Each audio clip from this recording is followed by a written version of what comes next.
New York में हाल ही में वो एक इलेक्शन ने ताकत के बारे में एक ऐसी हकीकत सामने लाई है जो वाकई हिलाकर रख देती है। तो आज हम पर्दे के पीछे काम करने वाली इस ताकत के ढांचे को समझने की कोशिश करेंगे और ये भी देखेंगे कि आखिर वो क्या चीजें हैं जिनसे हमें जानबूझकर दूर रखा जाता है। तो आइए शुरुआत करते हैं एक सोशलिस्ट सियासतदान ज़ोहरान ममदानी के इंतखाब से और देखते हैं कि इस पर दो बिल्कुल मुतवक्के लेकिन एक दूसरे से एकदम मुख्तलिफ रद्द-ए-अमल क्या सामने आए। एक तरफ तो उसे तरक्की और शमूलियत की एक बहुत बड़ी जीत के तौर पर मनाया गया और दूसरी तरफ इसे खतरा बताकर खौफ और गुस्से को भड़काया गया। ये दोनों कहानियां बिल्कुल वैसी ही थीं जैसी हमें तवक्को थी। ये तज्जिया हमें इस बात पर सोचने पर मजबूर करता है कि ये दो सरकारी कहानियां ये असल में कोई बहस नहीं बल्कि तवज्जो हटाने का एक तरीका है। क्या ऐसा हो सकता है कि ये दोनों बयानियां जो बाज़ाहिर एक दूसरे के खिलाफ हैं दरअसल एक ही सिस्टम को मजीद मजबूत कर रहे हों? इस चीज़ को माखिज ने नाम दिया है हम आहंग प्रोपेगेंडा, यानी एक ऐसा हथियार जिसका काम है लोगों को पॉलिटिकल ड्रामे में उलझाए रखना ताकि असल सच्चाई तक कोई पहुंच ही ना पाए। तो जब मीडिया पर दो बिल्कुल मुखालिफ कहानियां बार बार सुनाई दें तो समझ लेना चाहिए कि मकसद सच बताना नहीं बल्कि डिस्कशन को एक ख़ास दायरे तक महदूद करना है। चलें अब आगे बढ़ते हैं और देखते हैं कि ये सारी चीज़ें मिलकर कैसे इस हकीकत से पर्दा उठाती हैं कि असल ताकत है कहाँ। यहाँ एक बहुत अहम नुक्ता सामने आता है कि जो मुंतखब नुमाइंदे हैं वो असल में गाड़ी नहीं चला रहे हैं, वो तो ताकत के हकीकी ढांचे में एक ख़ास और काफ़ी निचला किरदार अदा करते हैं। उन्हें पतले फ्रंटमैन, कुर्बानी के बकरे और स्टंट डबल्स के तौर पर दिखाया जाता है। वो नज़रियाती निशानियां होते हैं जो निजी शोबे के लिए आवाम का गुस्सा और उम्मीदें जज्ब करते हैं और जब पॉलिसियां फेल होती हैं तो सारा इल्ज़ाम अपने सर ले लेते हैं। और ये बात उनके मकसद को बिल्कुल साफ साफ बयान करती है। इनका काम है आवाम के सारे जज्बात का मरकज़ बनना ताकि असल फैसला करने वालों पर कोई आंच ना आए। जब तक लोग सियासतदानों से मोहब्बत या नफरत में लगे रहते हैं असल ताकत के मालिक बिल्कुल महफूज रहते हैं। अच्छा, तो अगर सियासतदान सिर्फ एक अवामी चेहरा है तो फिर असल फैसले कौन करता है? असल बॉस कौन है?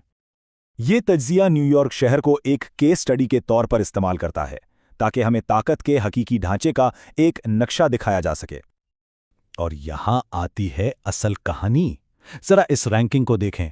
मेयर का दफ्तर चौथे या पांचवें नंबर पर है, रियल एस्टेट और फाइनेंस से कहीं नीचे। इसका मतलब साफ है, असल पावर इनके पास हैं जो जमीन और सरमाए को कंट्रोल करते हैं, ना कि उन लोगों के पास जिन्हें वोट देकर चुना जाता है।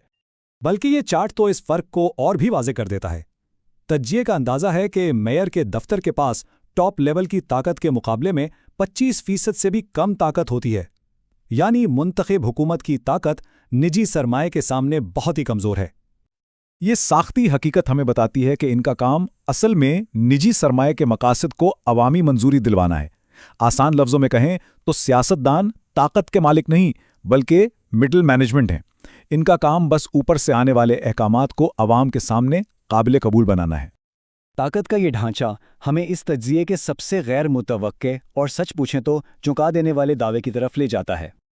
यहाँ दलील ये दी जा रही है कि ये इलेक्शन तरक्की की कोई निशानी नहीं बल्कि ताकतवर तबके की तरफ से एक गहरी स्ट्रेटेजिक तब्दीली का इशारा है। ये दावा सुनने में अजीब लगता है लेकिन इसके पीछे एक तारीखी मंतिक छुपी हुई है। ये एक तारीखी पैटर्न को फॉलो करता है।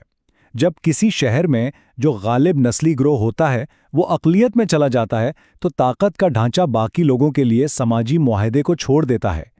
जब न्यूयॉर्क शहर में सफ़ेद फार्म आबादी 1/3 से भी कम रह गई तो ताकतवर तबके ने शहर में सरमायाकारी से हाथ खींचना शुरू कर दिया।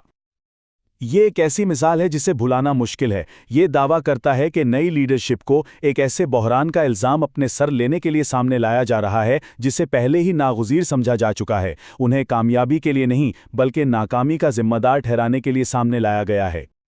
तो सवाल ये है कि अगर सिस्टम का ज़वाल यकीनी है तो ये तज्जिया आगे बढ़ने का वाहिद काबिल अमल रास्ता क्या बताता है? दलील यह है कि सिस्टम को अंदर से ठीक करने की कोशिश करना बिल्कुल ऐसा ही है जैसे किसी भट्टी को 3D प्रिंटर में बदलने की कोशिश की जाए। ये एक ऐसी मशीन है जो सिर्फ एक ही समत में चल सकती है और वो है तबाही की तरफ।